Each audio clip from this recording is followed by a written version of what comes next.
Halo Sainsikers, kembali berjumpa bersama saya Denny Darko. Tidak ada yang namanya misteri, yang ada adalah tanda-tanda yang kita semua coba untuk mengerti.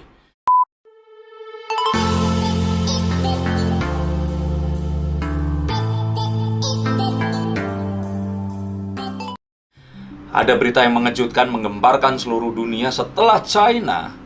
Orang mengira kalau Amerika ini akan bisa lumayan tegar menghadapi ini semua. Tapi ternyata saat ini, detik di mana video ini dibuat, Amerika baru diputuskan atau dinobatkan, atau mungkin dinobatkan ya, dianggap sebagai epicentrum penyebaran corona di dunia saat ini. Terutama di kota New York, atau kota tersibuk di seluruh dunia. Ini dibilang seperti itu. Bahkan Gedung Putih meramalkan, tidak menggunakan tarot ya, ini Gedung Putih meramalkan dengan bantuan CDC terutama, atau pengendalian penyakit dari USA ini tadi, bahwa jumlah korban dalam 2 minggu ke depan ini akan mencapai angka 100.000 hingga 220.000 orang. Ini kalau ternyata mereka mengambil tindakan.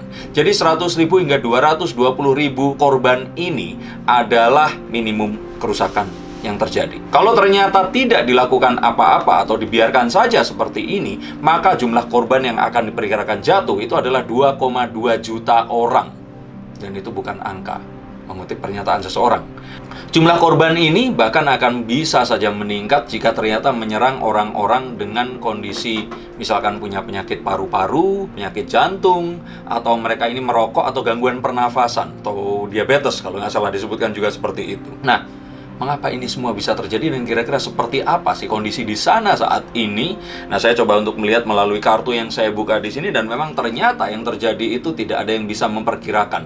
Ini semua terjadi dengan cepat, amat mengejutkan. Bahkan Donald Trump yang awalnya berencana melakukan lockdown, atau mungkin sudah ya, saya lupa, itu akhirnya membatalkan itu semua. Jadi pesan saya untuk para saudara-saudara saya sebangsa dan setanah air, jangan menganggap enteng. Ini adalah sesuatu yang berbahaya. Bisa saja kita belum melewati puncak dari pandemi ini. Jangan pergi kemana-mana, jangan berusaha untuk mudik atau melakukan kegiatan sehari-hari tanpa satu alasan yang kuat. Mungkin Pak Haji Roma Irama harus membuat satu lagu khusus seperti Begadang Jangan Begadang, kali ini Corona Jangan Corona atau apa. Tapi ini benar-benar jangan sampai terjadi, angkanya bisa melonjak seperti ini. Dan ini yang sebenarnya ditakutkan terjadi di Indonesia. Mungkin sekarang semuanya baik-baik saja, tetapi kita tidak pernah tahu bahwa sebenarnya penyebarannya itu cepat sekali. Masa inkubasinya itu tidak pernah kita sadari. Nah, ini adalah sesuatu yang terjadi dengan cepat, tidak disadari, dan terjadi dengan tiba-tiba. Untuk Anda semua, kalau Anda tidak ingin membahayakan, atau at least Anda tidak peduli dengan diri Anda, please jangan membahayakan orang yang lain. Jangan melakukan tindakan-tindakan yang tidak bertanggung jawab, seperti masih pergi nongkrong di pusat keramaian, atau pergi berpindah-pindah kota tanpa ada satu usaha atau upaya tertentu seperti menutup mulut dan sebagainya. Ini adalah satu tindakan yang gegabah.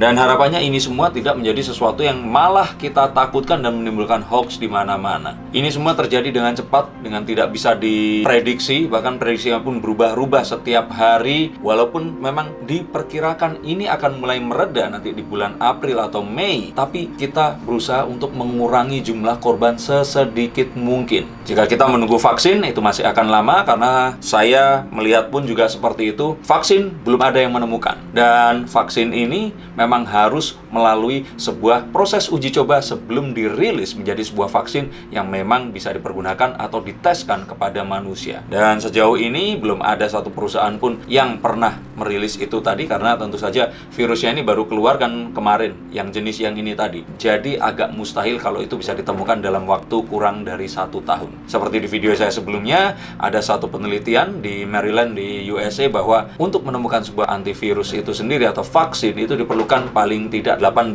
bulan dari saat sekarang ini. Nah, pertanyaannya adalah, apakah saya, kamu, kita semua akan survive dan masih hidup di bulan ke-19?